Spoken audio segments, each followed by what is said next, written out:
Kali ini saya akan membahas sebuah film yang terinspirasi dari kisah nyata yang berlokasi di Indonesia pada era penjajahan Jepang yang menangkap para wanita-wanita Eropa untuk dijadikan budak sekaligus jadi bahan pengecerotan sekutu Jepang pada masa itu. Film ini terinspirasi dari kisah nyata yang dijamin pasti akan mencabik-cabik emosi kalian. Film diawali dengan sebuah pesta yang begitu gemerlap ditemani musik santai jedak-jeduk ex-romo dari DJ desa. Pesta ini diisi oleh pasukan dan istri para penjajah dari Eropa hingga tiba-tiba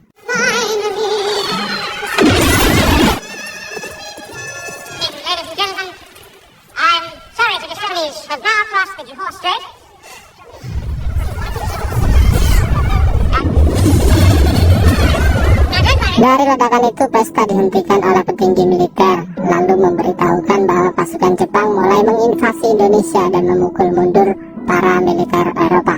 Dari kejadian itu, militer Eropa memiliki kebijakan untuk mengevakuasi perempuan dan anak-anak menuju Singapura, tempat yang jauh lebih aman dari Indonesia pada masa itu.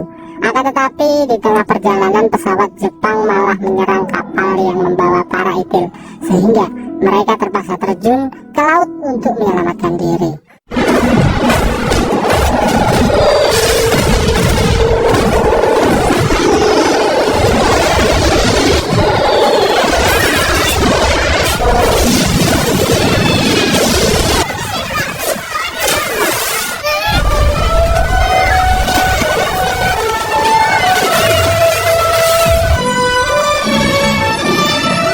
Lalu kita di sini akan diperkenalkan pada 3 sahabat bernama Adrin, Susan, dan Rose.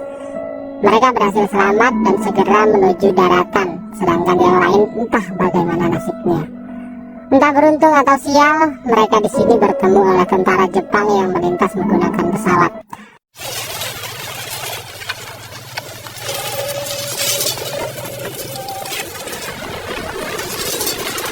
Mereka di sini lalu dibungkus oleh Kapten Tanaka, yaitu seorang perwira tinggi Jepang. Mereka lalu diturunkan di tengah-tengah kota percinaan dan merasa sedikit aman. Akan tetapi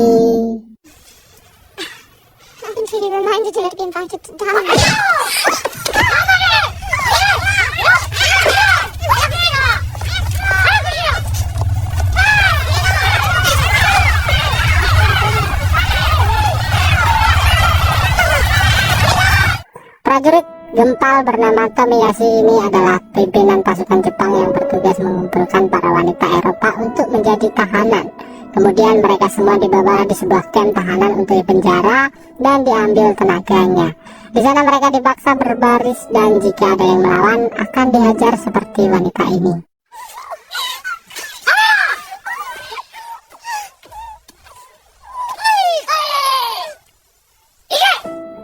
Setelah upacara selesai, mereka diberikan makanan yang dilemparkan ke tanah begitu saja. Mereka juga dipaksa untuk bercocok tanam di sawah. Mereka selalu diawasi oleh para prajurit, bahkan saking jengkelnya mereka karena diperbudak. Mereka mengencingi air untuk mandi dan minum para tentara. Dan anehnya lagi, diminum oleh Tomiyasu.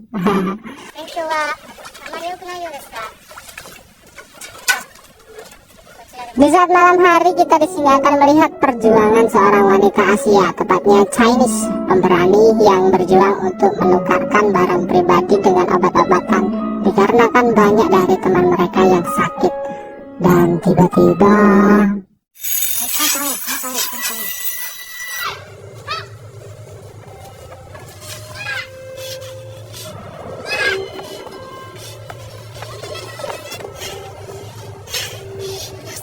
untung malam itu nasib baik masih di pihak sang wanita. Akan tetapi keesokan harinya keberuntungan itu seketika sirna.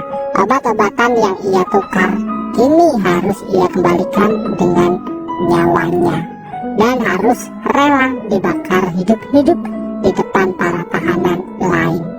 Beginilah nasib para tahanan jika berani menentang peraturan militer Jepang.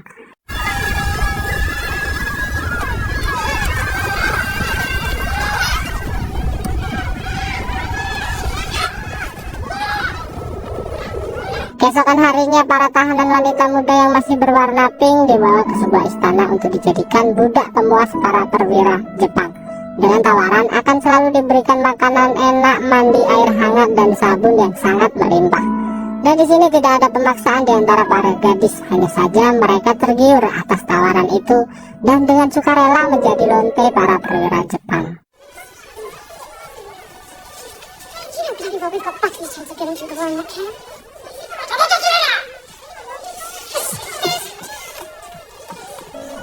Singkat cerita, pada malam hari para tahanan di sini mencoba berinisiatif untuk memberikan hiburan kepada para tentara Jepang agar bisa merubah sikap para tentara Jepang menjadi lebih lembut dengan membuat paduan suara, karena memang warga Jepang sangat suka dan begitu menghormati karya seni, terutama menyanyi.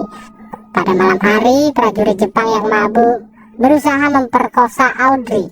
Dan faktanya, walaupun prajurit Jepang terkenal sadis, mereka di sini sangat dilarang keras memperkosa wanita, kecuali jika wanita itu memang sengaja bekerja dan wanitanya yang mau gitu.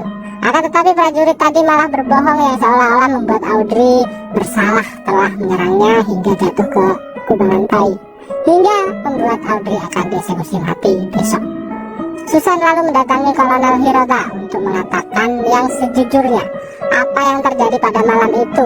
Untungnya, akibat rayuan dan kata-kata manis Susan beserta suster, Kolonel mempercayai perkataannya dan berhasil menggagalkan eksekusi mati Audrey.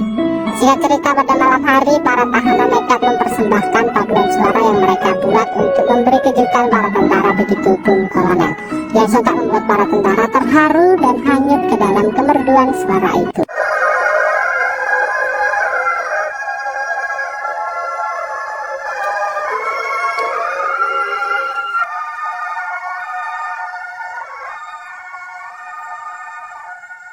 Kini sikap prajurit berubah 180 derajat. Yang dulu begitu keras, kini sudah menjadi lembut. Bahkan Tomiyasu yang terkenal galak tiba-tiba mengajak Audrey ke sebuah hutan yang Audrey kira akan dieksekusi, tapi ternyata dia malah memintai pendapat tentang suaranya yang merdu.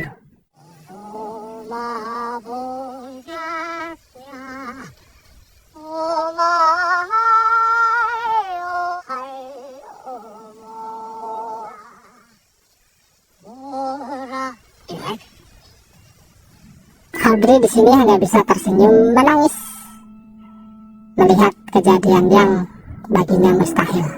Keesokan harinya, Susan tertangkap basah menghina bendera Jepang yang membuat perwira murka, dan hukumnya seharian berlutut di depan bendera dengan tombak-tombak yang mengelilinginya. Hukuman ini begitu berat hingga membuat Tomiyasu yang mulai menyayangi para tahanan merasa kasihan. Keesokan harinya, Kapten Tanaka melihat Susan sekarat. Kini malah akan mengeksekusi mati Susan. Tapi tiba-tiba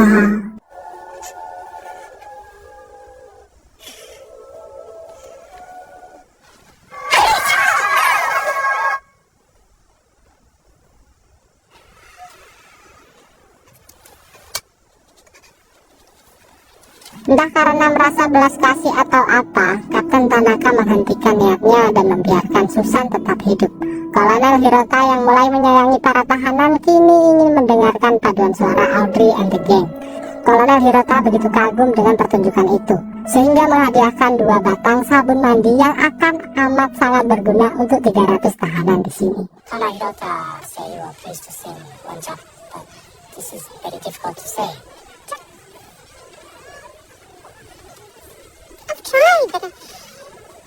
Singkat cerita, tiba-tiba para tahanan disuruh bergegas dan pergi dari tempat itu.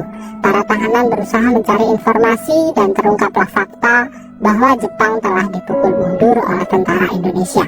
Para tentara Jepang yang mencoba bersembunyi membawa paksa para tahanan ke antah berantah, hingga banyak sekali para wanita yang tewas dalam perjalanan karena kelaparan dan mengalami sakit. Sungguh penderitaan yang belum pernah mereka alami. Kini musuh mereka bukanlah kekerasan ataupun tentara Jepang, melainkan kelaparan dan kematian.